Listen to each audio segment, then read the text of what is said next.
dito kami sa site, no? ng bukid. So hindi ko na babanggitin yung ano, yung ano ba yun? Yung lugar. Kasama ko si Lunggakob. Lungkaan, Lunggakob. Gakob. Oo, Lungkakob. Yan, so ngayon, itong site na to is para sa akin legit kasi unang-una ang nakita ko dito is ang landmark is Lubi. Niyog ba kung sa Tagalog? Lubi sa Bisaya. Pero kung titignan natin kasi itong ano niya, niyog niya is pulipog, no? Pulipog, pero meron siyang mga engraved na parang nilaser ba? Yan sa taas, ayan o, pakita mo. Hanggang doon sa taas, kabilaan yan dito. So nilaser siya. May mga guhit-guhit ba? Ito, ang ginawa dito, nung panahon ng ano, nag-remarker yung mga Japanese. Nag-ano ba? Nag-remark. O, bumalik sila para mag-remark ng mga puno. Although itong niyog na to is patagal na, pero yung panahon kasi ng Hapon, Japanese era, wala pa tong niyog. Wala pa. Ngayon, ang ginawa ng Japanese, since mayroon silang Japanese map, so nilagyan nila dito ng ano, mayroon silang Japanese map nung panahon na yon. Ngayon, binalikan nila tong lugar na to, kaya nag-remark sila ng ganyan. So dalawa to eh. Ito yung isa oh. Ay, tatlo pala. Pagka ano siya, alignment. Ano? Yung isa. Ayun. Ganun din. Same din. Yan. May mga guhit din yon. Sa kabila, mayroon din doon. Medyo distansya na siya. Pulipog din yun. Ibig sabihin tatlo, pero magkakadistansya siya. Ito, parehas ang layo, pero yung isa distansya. So may clue. Ibig sabihin, pag mayroon ganitong klase ng puno ng niyog, ang sinusundan natin yung gitna. Yung pattern niya is nasa sentro yung target. Parang nandito ba? Yan. So remarker din yan. Nag-remark yung Japanese dyan before, siguro mga 1980s, 1970s, 1980s, up to 1990s. Yan, nag-remark sila dyan. Kaya, itong puno na to, sa mga hindi nakakaintindi ng mga treasure, ni-remarker, ibig sabihin binalikan. No? Ang position kasi nito is, kung titingnan natin ang position sa mapping, naka-orientation to ng, kung sa harap ako o compass, naka-orientation ng southeast. 135 degree southeast orientation. So dito siya sa tama, dito sa lugar na to. Ibig sabihin itong terrain na to is parang pababa dun sa kabila. Nasa taas kami ng bukid, sa taas ng bundok ba. Pagdating dito, baba rin. Ayan, malalim yung kabilaan. So, malalim. Hindi ako nagpakamali.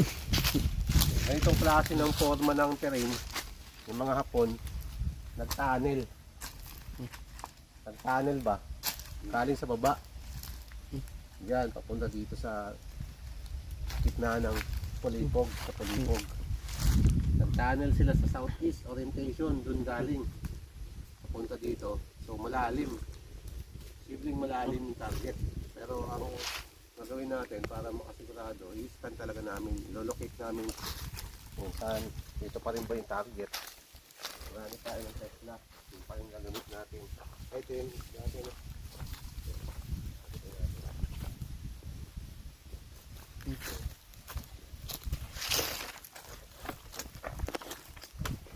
Marami tayong Tesla. Yan, Tesla dito.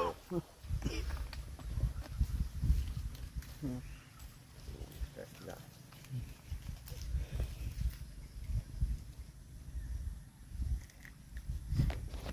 Okay, so shout out pala sa mga ano, ATH natin, yung taga Renan Lanos, Manay,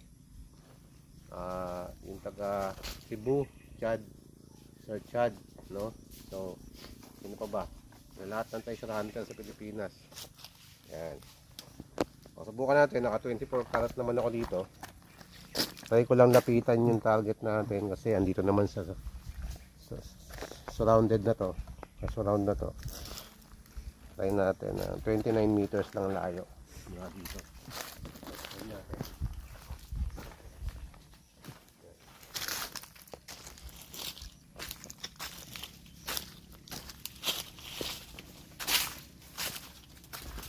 Ibig sabihin tumuturo siya dun sa location na yun. Southeast. So dito tayo po kabila.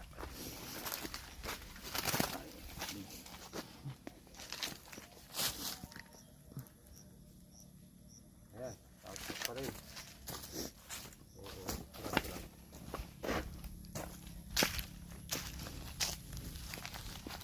Ibig sabihin southeast talaga. Tingnan natin, dandahanin ko lang.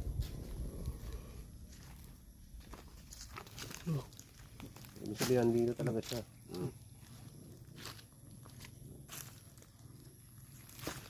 Naka ilang degree na ako niya, no? Naka ganyan, no? No? Yan, no? Naka-slant na yan. Mahirap umikot yan. Oh? Mahirap umikot yan kasi naka-slant man. Diba? Pero bakit umiikot siya? Oh. Sabihin, dito natin yung target natin. Dito lang sa paligid na to. Oh.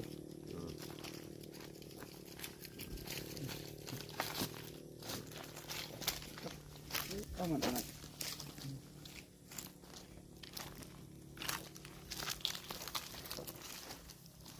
Ano? Ano? Balik tayo ulit para mas maganda. Ano siya? Dahan-dahanin ko ng lakad.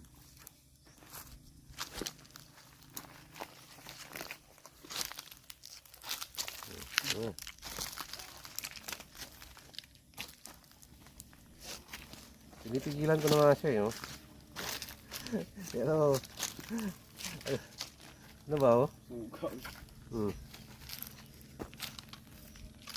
Pinipigilan ko na siya, oh. Naagid ang kusog kayo dyan. Naagid ang kusog kayo. Oh, di ba? So, ibig sabihin, na, ang tamang pattern niya, alignment niya, nasa gitna. Nakakonsentrate siya sa gitna, hindi doon sa dalawa. Kasi kung titignan natin, nasa southeast orientation, tama yung orientation niya. Tayo ng ng Legend 3D, scan natin tong tong area. So, nagawa tayo ng layout ng 10 saka 10. Number of lines saka number of steps 10. Ayun natin. Kaya.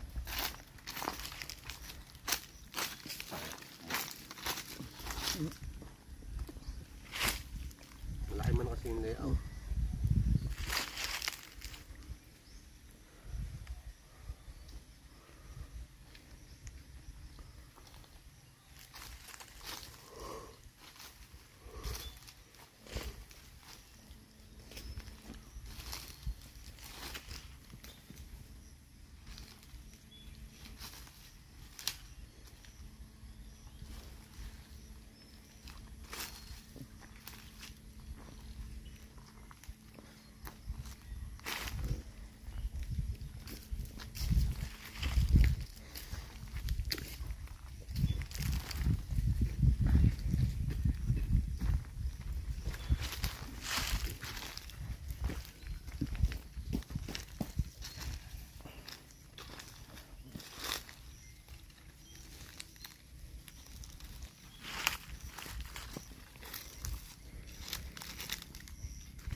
Unahin natin yung 10.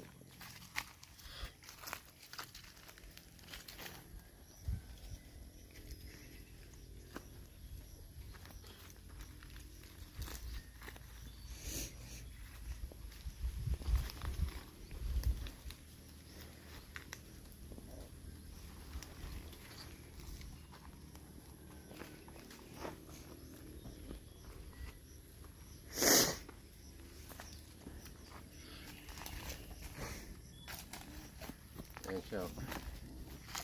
Pakita natin. Ayan. Ayan siya. Taasan natin yung 3D. Yan. So kung titignan natin siya, meron siya mga matataas na reading. Nasa 252. Ayan, 252. 252. Ayan, 252. Ibig sabihin, metal yan. 252. 252. Tsaka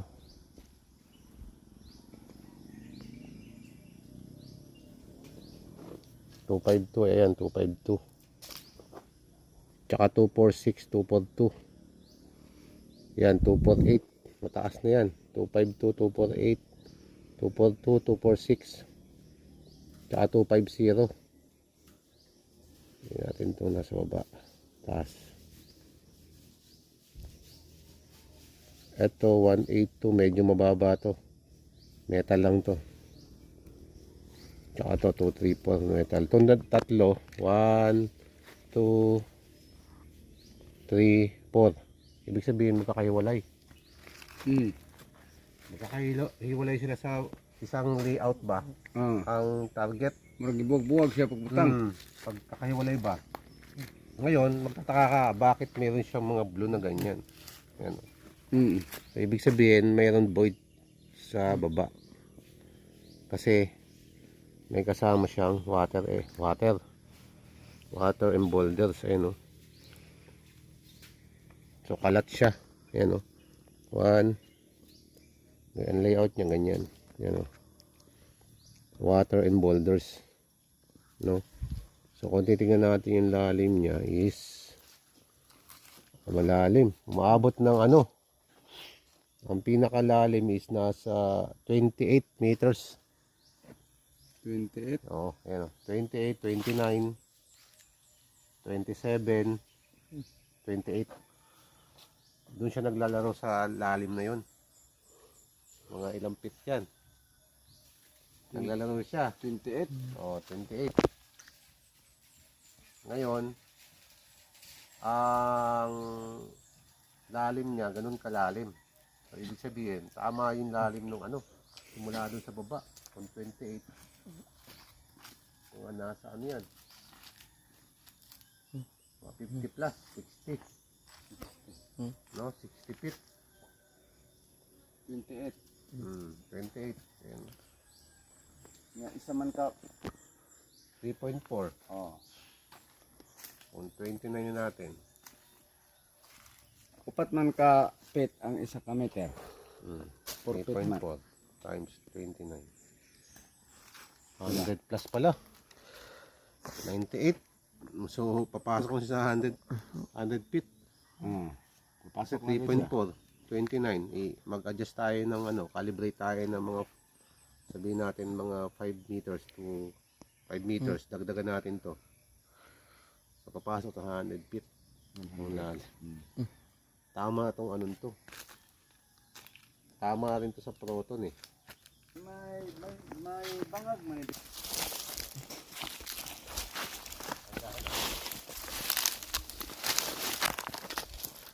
Ayun nga.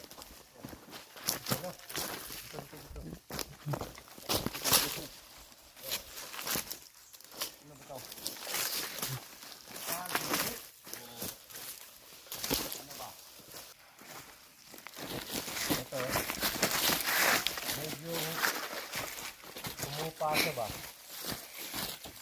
Itong pangal na to, medyo umalim ba? No? Ibig sabihin, dito tayo. Doon sa puno ng ano. Niyog. Niyog. Kung hindi ako nagkakamali, dito talaga sila nag-tunnel. Ayan o, tamo, kitang-kita. Galaw na galaw yung ano. Galaw na galaw yung lupa. Isa lang talaga yung bumaba. Ibig sabihin ito, mga batong to, mukhang tinakpan nila to. So, dito sila nag-ano, magpailalim, pa-drip, no? Kung nagpa-drip sila doon, pag ganun. Tapos, sinento nila doon sa taas. Yan. No? Makapagtaka pa mo. Diba? Oh. Straight ko na ito po. Straight talaga doon. Ang hindi re. Biglang, bumaba. Oh, talaga. Bisipak. So, habang naglalakad kami dito, ito yung nakita namin. Nagtaka kami. Biglang bumagsak. Sumiap, Yan. tapos yung iba bumagsak. Bumagsak siya, oh. Yun. So, pantay ito, no? Oh, pantay. Ngayon, ganyan na itsura, oh. Itong kahoy na to, dito to nakalagay. Dito itong puno na to. Dito to nakalagay. Tapos, bigla siya bumagada. Tapos yung isa, bumagsak. Bumagsak siya. Ayan, oh. Ibig sabihin, meron tong void sa ilalim. No? Baka. Pero ibig sabihin, may void ba? Doon siya papunta, oh. Bangag, oh. Bangag ba? Nandun. Bumaba, bumagsak. Baka meron sa ilalim, tunnel. Void ba? Baka ganun. O kaya, pag ganun din. Papunta dun. Pwede rin papunta dun. Malalim pa pala dyan, oh. No. Yung kasagaran ng ulan. Bumagsak ang lalim, oh. Ilang feet yan, oh. Mga 10 feet siguro to. No? Oh, pintot. 10 feet. Mula dito sa surface.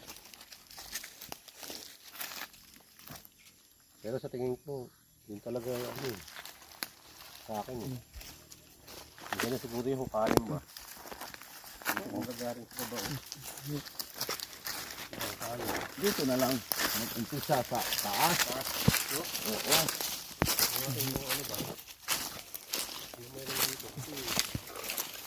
Ano? Ito yung nagmupa ba? Nagsag siya hanggang dun sa taas. Akating ko kung tama yung direksyon hanggang dun sa ano. Tama eh.